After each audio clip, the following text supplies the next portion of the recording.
एक किराए के घर पर मोहनलाल और उसकी बीवी रहते थे। वह लोग काफी ज्यादा ही गरीब थे और उनके पास ना ही पहनने को कपड़े और ना ही किराए के पैसे थे। अरे जी, अब हमारे कैसे हालात है, हमारे पास ना ही पहनने के लिए कपड़ा है और ना ही किराया है। आप जल्दी से जल्दी कुछ कीजिए। आज सुबह घर के मालिक आए थे और कह रहे थे कि आपको उनके पास भेजे, तो आप अभी वहां पर जाकर आए। अरे हाँ सुमिता, तुम बिल्कुल सही कहती हो। हमारे हालात बहुत ही ज़्यादा ख़राब हैं।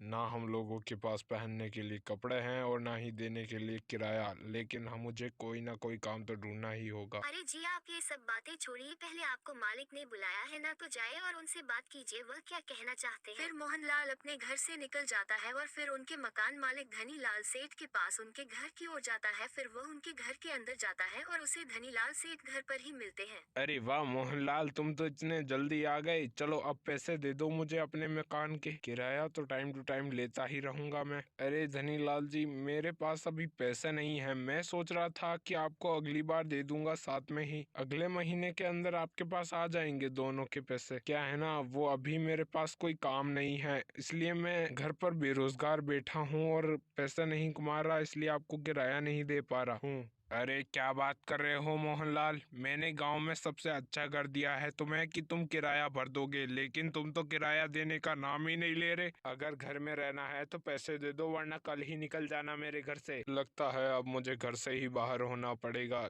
अच्छा सेठ जी, मैं चलता हूँ। फिर मोहनलाल धनीलाल के घर से सीधा अपने घर की ओर आता है और फिर अपनी पत्नी के पास जाता है, जो कि सोफे पर बैठी होती है। अरे क्या हुआ जी, क्या कहा मकान मालिक ने? मान गए वह किराया न लेने से, या फिर नहीं माने? कुछ तो बताए। अरे नहीं, वह मकान मालिक नहीं माना। वह कह रहा है कि अगर हमने पैसे नहीं दिए तो हमें घर खाली करना होगा, और मुझे भी यही लगता है कि कल के दिन हमें ये घर खाली करना होगा। लेकिन मैं सोच रहा था कि आज किसी न किसी काम के लिए निकलता हूँ। तुम अपना ध्यान रखना, मैं कल तक आ जाऊंगा। फिर मोहनलाल अपने घर से जंगलों की ओर जाने लगता है। वह ऐसे ही काफी देर तक चलता रहता है, लेकिन जंगल तो खत्म होने का नाम ही नहीं ले रहा था। तभी उसे एक तालाब के किनारे एक पेड़ दिखता है और उसे आराम करने का मन होता है। अरे इतनी देर हो गई है मुझे चलते हुए। ये जंगल इतना कितना बड़ा है कि खत्म ही नहीं हो रहा। लगता है मुझे इस जंगल को पार करके गांव जाने में तो रात हो जाएगी। एक काम करता हूँ, थोड़ी देर यहाँ पर सो जाता हूँ। आधे एक घंटे बाद उठकर अपने काम की तलाश में निकल जाऊंगा। फिर मोहनलाल वहीं पर सो जाता है, लेकिन इतना चलने के बाद उसे काफी थकान हो चुकी थी और उसे 1-2 घंटे नहीं बल्कि रात होने तक नींद ही आती रहती है। तभी वहां पर एक भूत आता है, जो कि उस जंगल का रखवाला होता है और अच्छा होता है।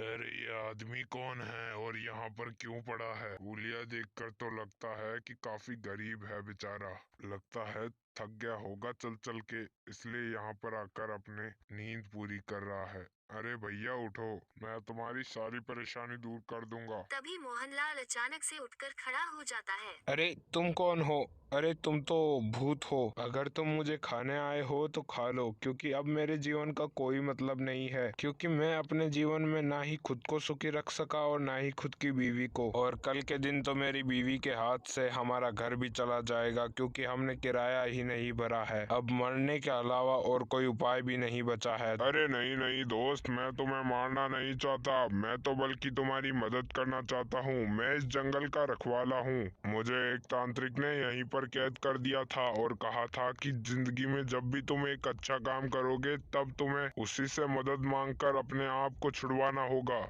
अरे ठीक है भूत जी, अगर आप मेरी मदद करना चाहते हैं तो मुझे एक घर दे दीजिए, ताकि मैं उसके अंदर अपनी बीवी के साथ रह सकूं। काम वाम तो मैं खुद ही ढूंढ लूंगा, और मैं वादा करता हूँ कि मैं भी आपको मुक्ति दिलाकर ही रहूंगा। चलो ठीक है, अब तुम मेरे साथ चलो। मैं तुम्हें अपना घर दिखाता हूँ, और उस घर के अंदर अब मैं तो रह नहीं सकता, लेकिन तुम रह लो, जिसका तुम्हें किराया भी नहीं देना होगा और वो परमानेंट तुम्हारा ही हो जाएगा। ठीक है भूत जी, फिर तो चलिए जल्दी मुझे अपना घर दिखाइए। मैं भी उसके अंदर रहने के लिए बेताब हूँ। फिर मुझे दूसरे गांव भी नहीं भागना होगा। उसके बाद मोहनलाल और वह भूत दोनों ही वहां से भूत के घर की ओर जाने लगते हैं। थोड़ी देर में वह दोनों उस सुंदर घर के पास पहुंच जाते हैं। चलो अब मैंने तो अपना वादा पूरा कर दिया। अब यह घर तुम ले लो, लेकिन अब मेरा वादा पूरा होने के बाद अब तुम अपना भी वादा मत भूलना। अब जल्दी से चलो गांव के किसी तांत्रिक जी के पास, वही मुझे मुक्ति दिलवा सकते हैं। जल्दी चलो। अरे ठीक ठीक है भूत जी, अब चलते हैं हमारे गांव के तांत्रिक जी के पास। उनके पास बहुत सारी शक्तियां हैं, वह तुम्हें मुक्ति जरूर दिलवा देंगी। उसके बाद वह दोनों उस घर से सीधे तांत्रिक जी की कुटिया पर जाते हैं। रात के समय तांत्रिक जी तपस्या छोड़कर उन दोनों के पास आए थे। अरे भूत, इस आदमी को कुछ मत करना। तू यहाँ पर क्यों आया है इस आदमी को लेकर? अगर तूने इस गांव में या इस आदमी को कुछ करने की कोशिश की तो मैं तुझे नहीं छोड़ूंगा। अरे नहीं तांत्रिक जी, आप जो समझ रहे हैं ये वह नहीं है। ये बुरा भूत नहीं है, बल्कि अच्छा भूत है जो कि हमारे गांव के जंगल की रखवाली करता है। इसने मुझे अपना खुद का घर भी दे दिया, लेकिन यह कहता है कि उसके बदले बस इसे एक ही चीज चाहिए, वह है इसकी मुक्ति। अगर आप मेरी मानकर इसे मुक्ति दे दोगे तो अच्छा ही होगा। बेचारा यह भी भूत बनकर नहीं भटकेगा। अच्छा मोहनलाल, तुम कह रहे हो इसलिए मान रहा हूँ और इसे मुक्ति दे रहा हूँ। और आखिरकार ये हमारे गांव के जंगल का अच्छा भूत भी तो है, इसलिए मैं इसे मुक्ति जरूर दूंगा। अभी मंत्र पढ़कर इसे इस दुनिया से मुक्त करता हूँ। उसके बाद तांत्रिक जी मंत्र पढ़ते हैं और उस भूत को तुरंत ही मुक्ति मिल जाती है। और उसके बाद मोहनलाल तांत्रिक जी की कुटिया से चला जाता है और फिर अगले दिन सवेरे से ही अपनी बीवी के साथ सुंदर घर के अंदर रहने लगते हैं, जिनका उन्हें किराया नहीं देना पड़ता था।